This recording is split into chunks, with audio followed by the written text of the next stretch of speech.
नमस्कार दोस्तों, आप देख रहे हैं स्पिरिचुअल संस्कार 777 चैनल। आज हम जानेंगे फाल्गुन पूर्णिमा की पावन व्रत कथा, होलिका दहन का रहस्य और भगवान की भक्ति की वह अद्भुत कहानी जो हमें सिखाती है कि सच्ची श्रद्धा के सामने बुराई टिक नहीं सकती। वीडियो को अंत तक ज़रूर देखें क्योंकि अंत में हम आपको बताएंगे इस व्रत की सही विधि और विशेष उपाय।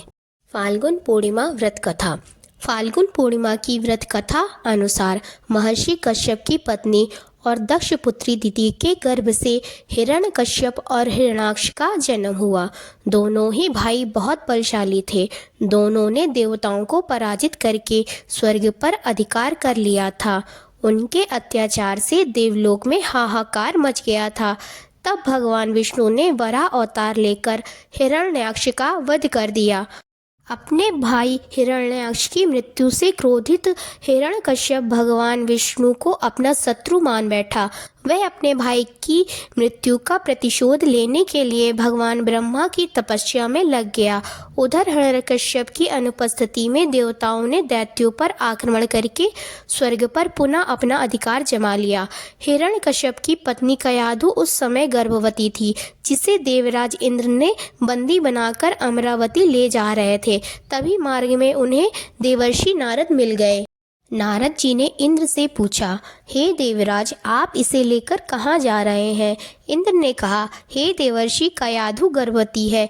इसके गर्भ में हिरण्यकश्यप की दुष्टात्मा अंश है, जिसका वध करके मैं इसे छोड़ दूंगा। इस पर देवर्षि नारद जी बोले, इसके गर्भ में तो श्री नारायण का परम भक्त पल रहा है। नारद मुनि की ये बात सुनकर देवराज इंद्र ने कयाधु को छोड़ दिया।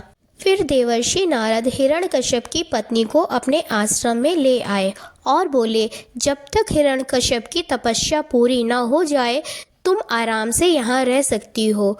तब से कयाधु देवर्षि नारद के आश्रम में रहने लगी और उनके दिव्य प्रवचनों का रसपान करती रही। इसका गर्भ में पल रहे शिशु पर भी बहुत गहरा प्रभाव हुआ। कुछ समय बाद कयाधु ने एक पुत्र को जन्म दिया, जिसका नाम प्रहलाद रखा गया।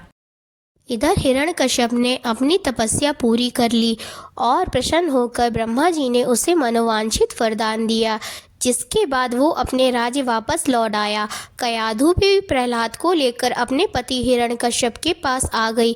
प्रहलाद जब थोड़े से बड़े हुए तो उनकी शिक्षा का प्रबंध किया गया।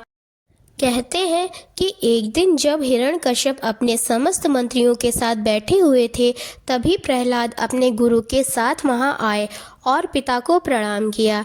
यह देखकर हिरण्यकश्यप अति प्रसन्न हुए और बोले, वत्स प्रहलाद, तुमने अब तक की शिक्षा के दौरान कौन सी सबसे अच्छी बात सीखी है?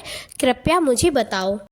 प्रहलाद ने कहा, पिताश्री, मैंने अब तक सबसे अच्छी बात यह सीखी है कि जो आदि मध्य और अंत से रहित है, अजन्मा है, जगत के पालनहार है, दीन दुखियों के स्वामी है, उन श्री हरि को मैं बारंबार प्रणाम करता हूँ।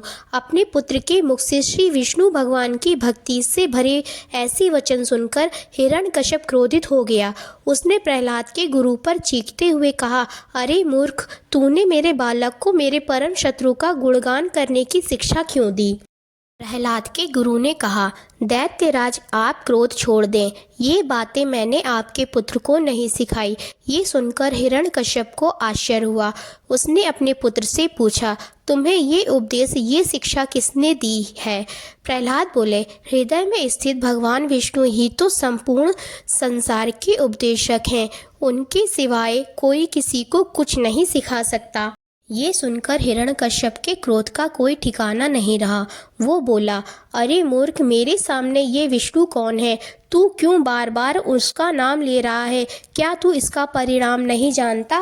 हिरण्यकश्यप ने प्रहलाद को हर तरीके से समझाने की कोशिश की, लेकिन प्रहलाद के मन से भगवान विष्णु के प्रति श्रद्धा तनिक भी कम न हुई। यह देखकर हिरण्यकश्यप और भी ज़्यादा क्रोधित हो गया और उसने अपने सेवकों को आज्ञा दी कि इस दुरात्मा को मौत के घाट उतार दो। दैत्यराज हिरण्यकश्यप की आज्ञा अनुसार सैनिकों ने प्रहलाद पर तरह तरह के अत्याचार किए तथा उन्हें मारने की कोशिश की। परंतु भगवान विष्णु की कृपा से वो सब प्रहलाद का बाल भी बांका न कर पाए। हिरण्यकश्यप ने अंत में अपनी बहन होलिका को आदेश दिया कि वो प्रहलाद को गोद में लेकर अग्नि में बैठ जाए, क्योंकि होलिका को ऐसा वरदान था कि अग्नि से उसे कोई हानि नहीं होगी। अपने भ्राता के कहे अनुसार होलिका भक्त प्रहलाद को अपनी गोद में लेकर अग्नि में बैठ गई। वहीं प्रहलाद हाथ जोड़कर निरंतर प्रभु ध्यान में मग्न रहे और नारायण नारायण करते रहे। हरि कृपा से प्रहलाद बच गए और होलिका उसी आग में जलकर भस्म हो गई। इस घटना की स्मृति में हर वर्ष फाल्गुन पूर्णिमा को होलिका दहन किया जाता है, जो यह दर्शाता है कि सत्य और भक्ति की सदा विजय होती है, जबकि अहंकार और अधर्म का अंत निश्चित है।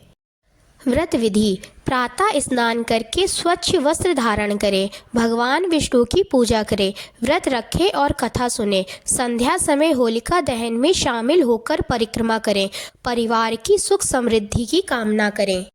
तो दोस्तों, यह थी फाल्गुन पूर्णिमा की पावन कथा, भक्त प्रहलाद की अटूट भक्ति, होलिका का अंत। यह कथा हमें सिखाती है कि सच्ची भक्ति कभी व्यर्थ नहीं जाती, अहंकार का अंत निश्चित है और ईश्वर अपने भक्त की रक्षा अवश्य करते हैं।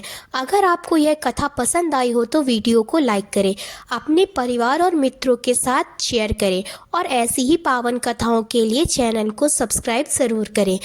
कमेंट में जय श्री हरि लिखना ना भूलें। आप सभी को होली की हार्दिक शुभकामनाएं।